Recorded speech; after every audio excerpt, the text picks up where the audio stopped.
अस्सलाम वालेकुम क्लास। आज का जो हमारा टॉपिक है ये हम नया टॉपिक जो है स्टार्ट कर रहे हैं, दैट इज़ ये आपका आपके आउटलाइन में एमाइल डरखाइम होगा। एमाइल डरखाइम मैंने अभी नहीं करवाया क्योंकि वो लेंथी थ्योरी है, वो मैं आपको बाद में करवाऊँगी। और उसके बाद है विलियम ग्राहम सूमनर, ठीक है, फोकवेज एंड मोर्स। ये थ्योरी जो है बेसिकली विलियम ग्राहम सूमनर ने फोकवेज एंड मोर्स की थ्योरी दी थी। Folkways and mores are norms of society, ठीक है। थोड़ा सा हम पढ़ लेते हैं कि विलियम ग्राहम सूमनर ये कौन था। Basically he is a classical sociological theorist, ठीक है। अब इसमें आ जाता है an American academic with numerous books and essays on American history, economic history, political history, sociology and anthropology. Graham Sumner जो है वो एक अमेरिकन एकेडमिक था जिसने बहुत सारी बुक्स एंड एसेज जो हैं अमेरिकन हिस्ट्री पे लिखी हैं, इकोनॉमिक हिस्ट्री पे लिखी हैं, पॉलिटिकल थ्योरी पे लिखी है, सोशोलॉजी और एंथ्रोपोलॉजी पे लिखी है। और फोकवे जो है ये इसका एक वन ऑफ द फेमस काम है इन सोशोलॉजी या related to society. The concepts of folkways is associated with the name of William Graham Sumner, who made one of the most fruitful and clarifying analysis of culture and its implications. Concept of Folkways जो है वो associate किया जाता है, like ये जो फोकवे का concept है इसको एसोसिएट किया जाता है ग्राहम सूमनर से, क्योंकि उसने जो है वो like who made one of the most fruitful and clarifying analysis of culture and it's implication. उसने बहुत ही फ्रूटफुल और क्लेरिफाइंग एनालिसिस किया था कल्चर का और उसकी इम्प्लीकेशंस का। In his sociological classic Folkways, Sumner has made a notable contribution to understanding of individual behavior. Like अपनी classic sociological classic Folkways में Sumner ने individual behavior की understanding में एक नुमाया काम किया है। Sumner conceived of culture in terms of Folkways and more and used the terms Folkways in a very comprehensive sense. ठीक है, कल्चर से बेसिकली सूमनर ने ये जो फोकवेज एंड मोर्स की जो टर्म है ये सूमनर ने दी थी और बहुत ही कम्प्रहेंसिव वे में दी है, ठीक है। अब आगे बात करते हैं हम फोकवेज के। Folkways are and mores are informal norms that dictate behaviour, however the violation of mores carries heavier consequences. अच्छा, आपने इंट्रोड्यूस सोशोलॉजी में नॉर्म्स के बारे में पढ़ा होगा। नॉर्म्स जो एक्सपेक्टेड रूल्स एंड रेगुलेशंस होते हैं जो कि सोसाइटी हमसे एक्सपेक्ट करती है, एक पर्टिकुलर रूल एंड रेगुलेशन जो कि सोसाइटी हमसे एक्सपेक्ट करती है कि हम उस पर्टिकुलर वे में जो है बिहेव करें, और अगर हम उस पर्टिकुलर वे में बिहेव नहीं करते, अगर हम वो एक्ट्स नहीं करते जो सोसाइटी हमसे डिमांड करती है, तो सोसाइटी हमें या तो डिसोन कर देती है या पनिश करती है, ठीक है। अब फोकवेज जो हैं, फोकवेज एंड मोर्स, ये सारे जो हैं ये इनफॉर्मल नॉर्म्स हैं जो कि इंसान के बिहेवियर को डिक्टेट भी करते हैं और हमें हमारी सोसाइटी में हमारे बिहेवियर को कंट्रोल भी कर रहे होते हैं, डायरेक्ट इनडायरेक्ट कंट्रोल कर रहे होते हैं। However the violation of mores carries heavy consequences. लेकिन फोकवेज अगर आप वायलेट करते हो तो उसके कॉन्सिक्वेंसेज इतने ज़्यादा हैवी नहीं होते, बट मोर्स अगर आप वायलेट करते हो तो इसके कॉन्सिक्वेंसेज बहुत ज़्यादा होते हैं, हैवियर होते हैं as compared to folkways. Societal norms और rules that are enforced by societal norms or rules that are enforced by members of a community can exist as both formal and informal rules of behavior. Informal norms can be divided into two distinct groups, folkways and mores. अच्छा, अब वो ये कहते हैं societal norms क्या होते हैं। societal norms वो rules and behaviors हैं जो कि किसी भी community के member या society के members के ऊपर enforce किए जाते हैं, और ये जो norms हैं या ये जो rules हैं ये formal and informal दोनों वे में एग्जिस्ट करते हैं। हम रूल्स ऑफ बिहेवियर हैं, लाइक ये फॉर्मल भी हो सकते हैं और इनफॉर्मल भी हो सकते हैं। फॉर्मल वो हैं जो फॉर्मल हमारे जो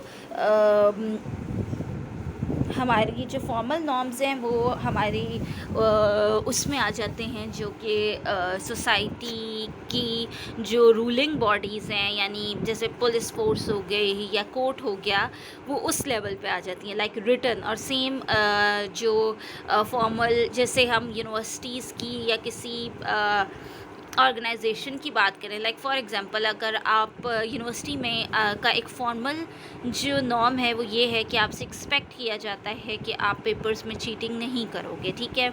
और अगर आप चीटिंग करते हो तो उसके स्ट्रिक्ट कॉन्सिक्वेंसेस क्या होते हैं कि आपको जो है उस पेपर में फ़ेल कर दिया जाएगा, आपको दोबारा पेपर में बैठने नहीं दिया जाएगा, या आपको फ़ाइन पे करना होगा, इस तरह की। तो ये फॉर्मल में आ जाते हैं। फिर आते हैं informal rules of behaviour. Informal rules of behaviour क्या है? इनफॉर्मल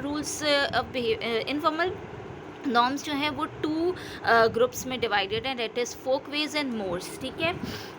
ये वो होते हैं जो कि कहीं रिटन नहीं है, जो कि आपको बार बार बताए नहीं जाएंगे, लेकिन ये सोसाइटी में इस तरीके से पाए जाते हैं कि आपको खुद ही समझ आ जाती है कि ये काम अगर हमने किया तो ये अगेंस्ट जो है मॉरल्स और नॉर्म्स के होगा, और इस पे सोसाइटी जो है हमें डिसोन करेगी या बुरा समझेगी। लाइक फॉर एग्जांपल अगर हम इसी को लें, लाइब्रेरी में से अगर आप कोई बुक लेते हो और आप उस बुक को वापस नहीं करते, तो आपको एक फॉर्मल रूल तो है कि आपको उसके ऊपर फ़ाइन होगा, या आपसे जो है उसके ऊपर पेनल्टी आपको पड़ेगी। लेकिन अगर आप अपनी क्लास में से किसी स्टूडेंट की बुक उठा लेते हो और वापस नहीं करते, तो ये इन सेंस क्या आता है? ये इन सेंस आएगा थेफ्ट के सेंस में आएगा, और आपको बुरा समझा जाएगा, लोग आपको चोर समझेंगे, आपको डिसोन करेंगे कि आपने ऐसी हरकत की है। तो ये इंसान को एक नॉर्मल पता होता है, ठीक है। लाइक अब ये कोई बहुत बड़ी चोरी नहीं है, या इस तरह से नहीं है कि आपने कोई जानबूझ के की। ये हो सकता है कि आपको याद नहीं रहा, या आपने सोचा कि चलो उसे पता नहीं चलेगा, बट जब पता चलता है तो कोई आपको बिल्कुल आपके ज़्यादा अगेंस्ट नहीं होगा, लेकिन आपको एक्सेप्टेंस भी नहीं देगा, ठीक है। अच्छा, अब इसमें आ जाता है folkways and Moors. अच्छा, Moors distinguish the difference between right and wrong, while folks draws a line between right and rude. ये बड़ा इम्पोर्टेंट है समझने के लिए कि मोर्स जो है वो क्यों ज़्यादा स्ट्रॉन्ग है, मोर्स के कॉन्सिक्वेंसेस ज़्यादा हैवियर क्यों होते हैं, क्योंकि मोर्स जो है वो डिफ्रेंशिएट करता है बिटवीन राइट एंड रॉन्ग के। यानी मोर्स को अगर आप वायलेट करते हो, मोर्स ये है कि अगर आप उसको फॉलो करोगे तो वो सही है, नहीं करोगे तो वो गलत है, और गलत मीन्स कि सोसाइटी आपको डिसोन करेगी। फोकवेज क्या है? फोकवेज है राइट एंड रूट। फोकवेज वो नॉर्म्स हैं जिसमें सोसाइटी आपको कहेगी कि ठीक है, सही किया है, और अगर फॉलो नहीं किया तो ये बदतमीज़ी है, ठीक है। लाइक फॉर एग्जाम्पल, लेकिन उसमें आपको डिसोन नहीं करेगी। वाइल फोकवेज में raise an eyebrow if violated, mores dictate morality and comes with heavy consequences. Folkways क्या कहेगी? फोकवेज में अगर आप वायलेट करते हो तो आईब्रोज रेज होंगे, लोग आपके आगे पीछे बातें करेंगे, लेकिन ऐसा नहीं है कि आपको डिसोन करने की पावर नहीं रखते। लेकिन मोर्स क्या है? वो मोरालिटी के ऊपर बात आ जाती है, और उसमें क्या होगा कि उसके हैवी कॉन्सिक्वेंसेस हैं, उस पर सोसाइटी आपको डिसोन कर सकती है। लाइक फॉर एग्जांपल, इन दोनों की डिस्टिंग्विशिंग में एक बड़ी कॉमन एग्जांपल सोशियोलॉजी में यूज़ होती है, हम अक्सर इसको बताते हैं कि लाइक फोकवेज इज़ के एक फॉर्मल ऑफिस की पार्टी है, ठीक है, जिसमें डिमांडेड ये है कि आपने लाइक फॉर्मल पार्टी है तो डिमांडेड है कि एक बंदे ने टाई पहन के जानी है। लाइक सब ने फॉर्मल सूटिंग करनी है तो उन्होंने टाई पहन के और सूट पहन के आना है, ठीक है। अब राइट क्या है कि फॉर्मल पार्टी के अकॉर्डिंग आप टाई पहन के सूट पहन के जा रहे हो, ठीक है। और लेकिन अगर आप सिर्फ पैंट शर्ट पहन के चला गया बंदा और उसने सूट नहीं पहना, या उसने सूट पहना है टाई नहीं लगाई, तो उसने क्या किया? उसने फोक वेज को वायलेट किया, यानी उसने राइट नहीं किया। लेकिन उसने रॉन्ग भी नहीं किया, उसने रूड किया। तो लोग क्या कहेंगे, लोग उसके बारे में बातें करेंगे कि देखो ज़रा इसको इसने जो है टाई, मतलब उसको उसके मुंह पे भी आके बोलेंगे कि क्या तुम्हारे पास कोई टाई नहीं थी, एक दिन की बात थी तो पहन आते, या देखो ज़रा ये तो हमेशा रूल्स को वॉयलेट करता है, इसकी अपनी मर्ज़ी होती है, जो दिल करता है पहन लेता है। ऐसे बात करेंगे, लेकिन उसको ये नहीं कहेंगे कि तुम पार्टी से चले जाओ, ठीक है।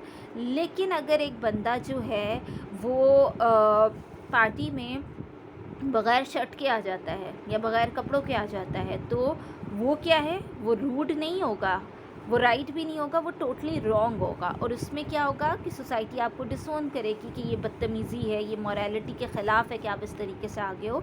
सो that is mores have heavier consequences, ठीक है। लाइक फिर अगर हम इसमें कहते हैं कि जैसे कुछ इलाकों में आप कुछ जगह ऐसी हैं जहाँ पे पर्दे के बगैर आप नहीं जा सकते, वहाँ पे पर्दा इज़ लाइक अ मोर्स, कि आप अगर उसको नहीं पहनोगे तो सोसाइटी आपको डिसोन कर देगी, आपको मॉरली एथिकली रॉन्ग समझेगी, ठीक है। लेकिन लेकिन जैसे हम नॉर्मल अगर हम देखें तो हम मोर्स में आ जाते हैं कि मेजॉरिटी हमारे एरियाज़ पाकिस्तान में ऐसे हैं जहाँ पे आप जो हो अगर सर पे दुपट्टा नहीं लेते तो लोग इतना ज़्यादा आपको नहीं वो करते, लोग कहेंगे हाँ अपनी मर्ज़ी है, तमीज़ नहीं है, या इस तरह से। और इवन सर पे दुपट्टा भी छोड़ दो, दुपट्टा भी नहीं लेते अब तो हम लोग बहुत सारे एरियाज़ में, और बहुत सारे लोग ऐसे हैं जो दुपट्टा नहीं पहनते। तो उनके बारे में लोग क्या कहते हैं, पीछे बातें करेंगे कि हाँ देखो कितने बदतमीज़ है, देखो इसको तमीज़ ही नहीं है, घर वालों ने तमीज़ नहीं सिखाई है, कितनी बेशरम है, दुपट्टे के बगैर आ गई है। लेकिन उसको रॉन्ग नहीं कहेंगे, उसको डिसोन नहीं करेंगे, क्योंकि क्यों नहीं करेंगे, एक टाइम था पहले डिसोन भी कर देते थे, लेकिन अब क्या है, अब हमने एक्सेप्टेंस दे दी है, अब हमने हम इतने लिबरल हो गए हैं कि अब हम इस चीज़ को एक्सेप्ट करने लगे हैं। लेकिन अभी भी पाकिस्तान के बहुत सारे ऐसे इलाके हैं जहाँ पर आप इस चीज़ को एक्सेप्टेंस नहीं है, इवन वहाँ पे तो बुरखा और इसका कॉन्सेप्ट है, तो वहाँ पे ये रूल मोर्स में चला जाएगा, ठीक है। फोकवे क्या है, कॉमन और belief common to a member, custom और belief common to members of a society or culture. According to him, they folkways are like products of natural forces which men unconsciously set in operation. So they are like the instinctive ways of animals which are developed out of experience, which reach a final form of maximum adaptation to an interest, which are handed down by tradition and admit of no exception or variation, yet change to meet new conditions, still within the same limited method without rational reflection on purpose. Folkways क्या होते हैं, ये एक Folkways kind of custom है और एक common believe है किसी भी कल्चर का या किसी भी सोसाइटी के मेंबर्स का, कि जिसको वो फोकवे कहते हैं। अब ये फोकवेज जो हैं ये बिल्कुल एक इस तरह से है जैसे एक नेचुरल फोर्स होती है जो कि अनकॉन्शियसली हमारी हैबिट्स का, हमारी लाइफस्टाइल का पार्ट बन जाता है, कि हमें कोई बार बार नहीं बताता, हम उसको कॉन्शियस अनकॉन्शियसली फॉलो कर रहे होते हैं। बिल्कुल ऐसे ही है जैसे वो कहते हैं कि जैसे एनिमल इंस्टिंक्ट होता है, एनिमल जंगलों में रहने के आदी हो चुके होते हैं और वो वैसे ही ज़िंदगी गुजार रहे होते हैं, बिल्कुल वैसे ही हम इंसानों में भी ये जो फोकवेज हैं ये आहिस्ता आहिस्ता हमारी तरबियत के साथ साथ हमें अपने पेरेंट्स को देख के और उनसे पहले लोगों को देख के या अपने इर्द गिर्द लोगों को देख के अनकॉन्शियसली हमारी बिहेवियर का ऐसे पार्ट बन जाता है, हमारे ट्रेडिशन का ऐसे पार्ट बन जाता है कि हम इसको विदाउट क्वेश्चन जो है वो एक्सेप्ट कर रहे होते हैं। और उसमें चेंज जो है वो रेयरली एक्सेप्ट होता है, चेंज सिर्फ न्यू कंडीशंस की बेसिस पे एक्सेप्ट होता है जब थोड़ा माहौल चेंज हो रहा हो, लेकिन वो भी पूरी तरह से नहीं। लाइक आप ये देखो कि जैसे हमारे यहाँ मेजॉरिटी शलवार कमीज़ पहनती है, तो ये चीज़ एक एडॉप्टिव थिंग है, ठीक है।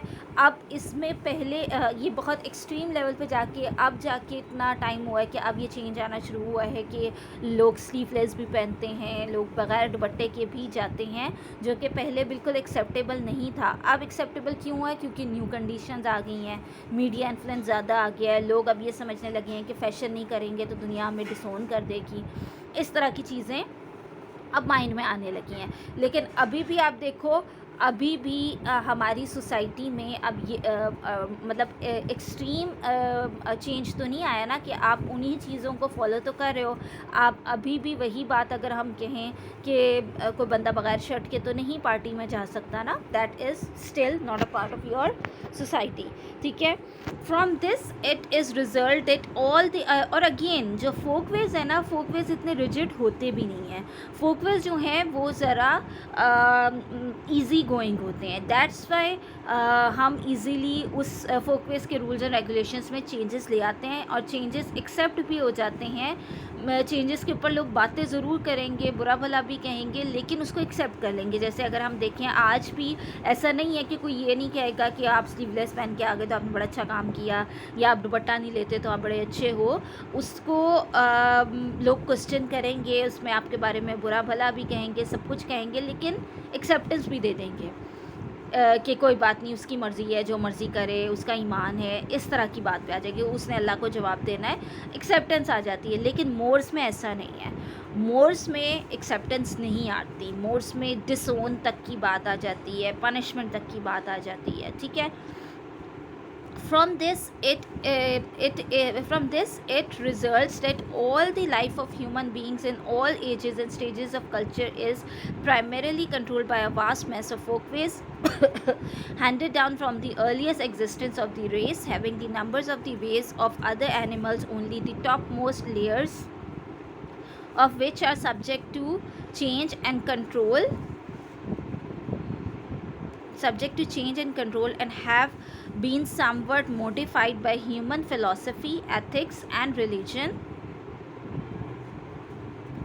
और by other acts of intelligent reflection, ठीक है। अब ये जो है ये सारे जो फोकवेज हैं ये हमारी लाइफ ऑफ ह्यूमन बींग्स में एजेस एंड स्टेजेस से चलते आ रही हैं, और ये मेजॉरिटी ऑफ फोकवेज जो हैं वो हैंडेड डाउन हुए from earliest existence of race, यानी पीछे से चलते आ रहे हैं, और टॉप मोस्ट लाइक हमारे फोर फादर्स से या ह्यूमन फिलॉसफी से समटाइम बहुत सारी चीज़ें जो है वो हमारे एथिक्स में, हमारे रिलीजन से आ रही हैं, या और कोई इंटेलिजेंट रिफ्लेक्शन। जैसे अगर आप ये देखो, हम बहुत सारी मिथ्स को भी फॉलो करते हैं, और आप उन मिथ्स के ऊपर अगर क्वेश्चन करो तो भी अभी फैमिलीज़ जो हैं वो इस चीज़ को एक्सेप्ट नहीं कर रही थी। वो यही कह रही थी कि ज़्यादा ना सवाल जवाब किया करो, ज़्यादा अपनी तालीम ना झाड़ो करो, हम तो ऐसे फॉलो करते हैं, इसको ऐसे फॉलो करना है। तो वो फोकवेज भी अभी तक एक्सेप्टेंस हो रही हैं, जो पुराने दौर से आ रहे हैं, जिसके ऊपर कभी किसी ने क्वेश्चन नहीं किया, अब क्वेश्चन करते हैं तो भी लोग एक्सेप्टेंस नहीं देते। Folkways are recognize ways of behaviour, ये वो रिकग्नाइज वेज ऑफ बिहेवियर है जो हर कोई जानता है, उसको बार बार रिपीट करने की ज़रूरत नहीं है। Folkways are thus the recognize ways of behaving and acting in society that arise automatically within a group to meet the problems of social living, कि ज़िंदगी को गुजारने के लिए और ज़िंदगी की प्रॉब्लम्स को हल करने के लिए ये एक particular way of behaving and acting है जो कि चलता आ रहा है और आप उसको फॉलो कर रहे हो, हर सोसाइटी अपने अपने तौर पे। According to MacIver, folkways are the recognised और accepted ways of behaving in society. MacIver कहता था कि फोकवेज जो हैं वो एक एक्सेप्टेड वेज है बिहेविंग का सोसाइटी में, या सोसाइटी में जाने का, ठीक है। और लुडबर्ग कहता था कि फोकवेज आर दी टिपिकल और हैबिचुअल बिलीव, ये वो टिपिकल और हैबिचुअल बिलीव है, या वो एटीट्यूड है, या वो स्टाइल ऑफ कंडक्ट ऑब्जर्व्ड है जो कि एक लार्ज कम्युनिटी में होता है। जैसे कि फॉर एग्जांपल आप देखो, यूनिवर्सिटी, स्कूल, कॉलेज से लेकर यूनिवर्सिटी तक आज भी आप जानते हो कि क्लासरूम का सेटअप क्या होता है। क्लास में जब टीचर आती है आप सब लोगों ने सलाम करते हो, चुप करके बैठ जाते हो, क्लास के एक डेकोरम का ख्याल रखते हो। अब ये रिटन रूल्स आपको पकड़ाए नहीं जाते, ये आपको ख़ुद पता होते हैं कि यही चीज़ें जो फॉलो होती है यूनिवर्सिटी कॉलेजेस में, ठीक है। फ्रॉम दिस इट रिजल्ट्स, फिर इसी तरह आपको पता है घर में हमारी अब पाकिस्तानी ट्रेडिशंस की जब बात करें तो घर में अब्बू की क्या अहमियत है, और अब्बू जब आके बैठे हों तो किस तरह बैठना है, क्या बात करनी है, क्या नहीं करनी, अम्मी से किस तरह की बात करनी है, किस तरह की बात नहीं करनी। ये चीज़ जो है ये हमें पहले से पता होती है, हमें कोई नहीं बता रहा होता कि ये लिस्ट ऑफ अब्बू की तमीज़ है या अम्मी की तमीज़ है, ये नहीं बता रहा होता। या बड़ी बहन से कैसे बात करनी है, ये तमीज़ आपको खुद एक बाय द टाइम आपको पता होती है, या बड़े भाई से कैसे करनी है, और उसको जब आप वायलेट करते हो तो आपको बदतमीज़ समझा जाता है। हाँ, लेकिन अगेन डिपेंड करता है, कुछ सोसाइटीज़ अभी भी, कुछ हमारे इवन हमारे ही सोसाइटी में कुछ ऐसे एरियाज़ हैं जहाँ पे बड़े भाई को या बड़ी बहन को बहुत ज़्यादा रुतबा दिया जाता है, तो वहाँ पे आप जब इसको वायलेट करते हो तो वो एक्सट्रीम केसेस माने जाते हैं। लेकिन जैसे नॉर्मल फोकवेज की अगर हम बात करें तो आपने बहन भाइयों से बदतमीज़ी भी कर लेते हो और उसको जो है एक इतना रिजिड सज़ा नहीं होती, बस नाराज़ हो जाएंगे या बात नहीं करेंगे या सिंपल सॉरी करके बात ख़त्म हो गई, जबकि बहुत सारी सोसाइटी में इस तरह नहीं भी है।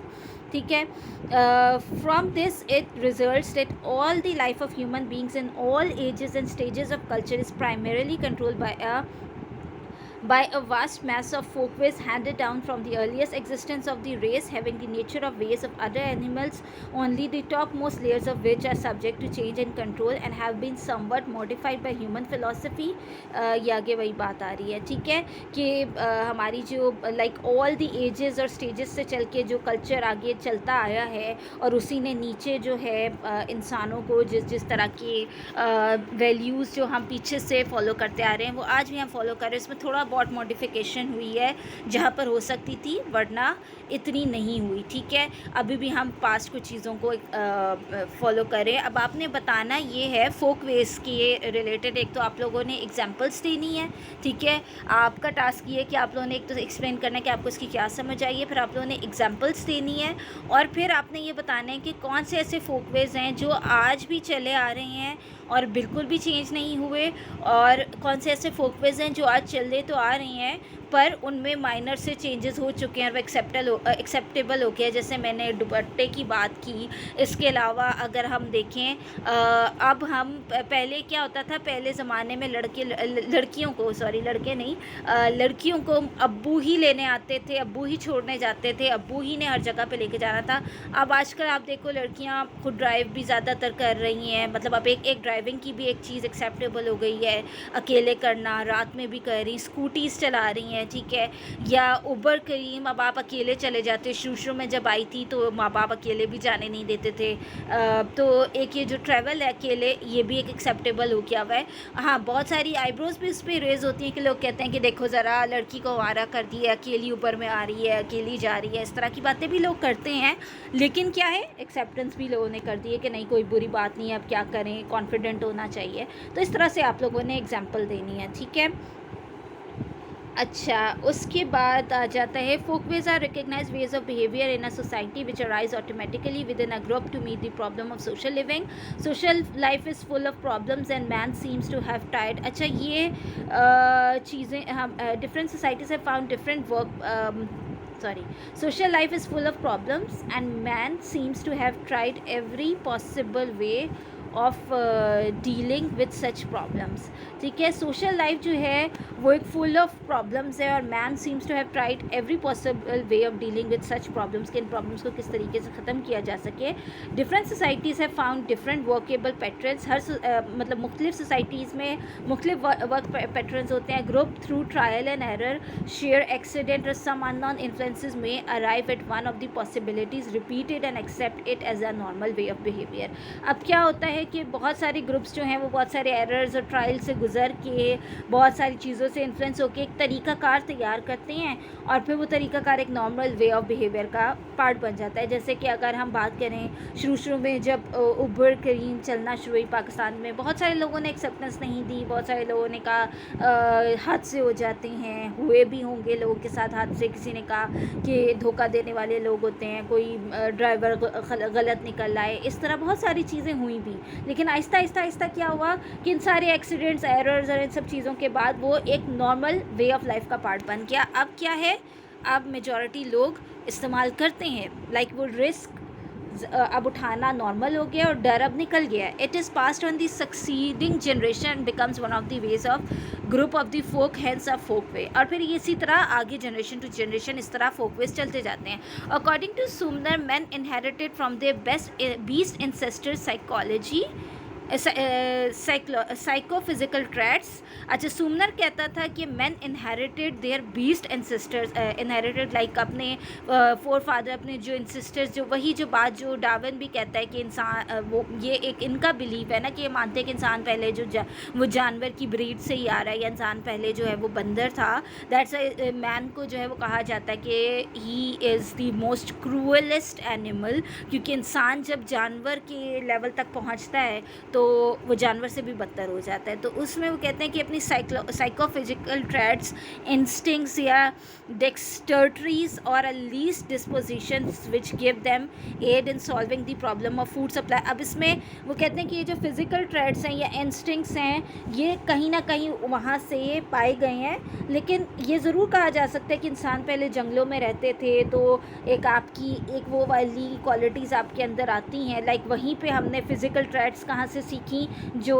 सोसाइटीज़ भी जब मैंने पढ़ाई थी तो उसमें था ना कि हंटिंग एंड गैदरिंग सोसाइटी वालों ने अपनी पावर, अपनी फ़िज़िकल ट्रेट्स वहाँ से सीखी। तो हमने भी ये चीज़ें वहाँ से सीखी कि कौन सी चीज़ लाइक दरख्तों में चढ़ना या हैवी पत्थर उठाना, ये सारी चीज़ आपकी फ़िज़िकल ट्रेट्स हैं जो आती हैं, ठीक है। लेकिन ये चीज़ मानना कि इंसान जो है वो पहले बंदर था, ये टोटली इन आर रिलीजन और हमारे बिलीव में ये निगलेक्टेड बात है। ये जो है दीन इस बात को रिजेक्ट करता है, इवन कुरान पाक में भी इस बात को रिजेक्ट किया गया है। तो ये चीज़ रिजेक्टेड चीज़ है, क्योंकि इंसान को अल्लाह ने मिट्टी से बनाया है, तो उसमें कोई फ़ीचर ऐसे नहीं आते कि आप उसको कहो कि इंसान और बंदर की कोई रिजेम्बलेंस है, ठीक है। तो which gives them aid in solving the problem of food supply, sex, commerce and vanity. Like ये वो इंस्टिंक्ट चीज़ें हैं जो इंसान में कुदरती तौर पे खुद आई, कि इंसान को आहिस्ता आहिस्ता खुद, आपको किसी ने सिखाया नहीं कि आपको भूख लगेगी तो आपने खाना खाना है, आपको किसी ने आपकी फ़िज़िकल नीड्स या आपकी बॉडीली नीड्स आपको कोई नहीं एक्सप्लेन करता, आपको खुद ही पता चल जाता है कि क्या नीड्स हैं।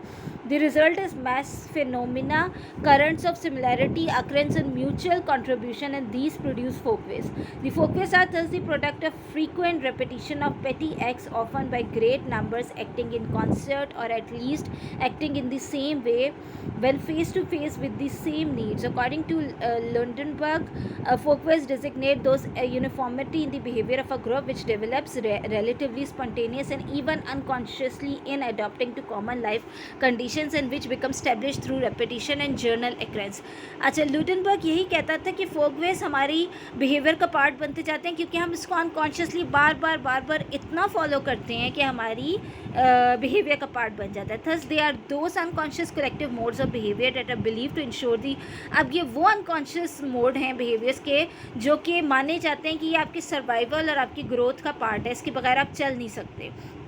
They include the innumerable ways of behavior men have evolved about the business of social living. They are the custom and usage which have been passed from old generation, कि वो customs और usage कि क्या वही pattern जो पास में थे वो हम तक आए हैं, हमें समझाए गए हैं और हम उसको फॉलो कर रहे हैं अपनी नीड्स को पूरा करने के लिए, अपने सर्वाइवल के लिए, जैसे पुराने लोग करते थे। They represent man's unique means of adopting himself. और ये क्या रिप्रेजेंट करते हैं फोकवेज के, इंसान का एक अपना तरीका, जैसे जानवर ने इन्वायरमेंट को अपने तौर पे अडॉप्ट किया है और अपने आप को उसमें अपने तरीके हैं जानवर के रहने के, उसी तरह इंसान के अपने तरीके हैं रहने के और इंसान ने वही चीज़ अडॉप्ट की है।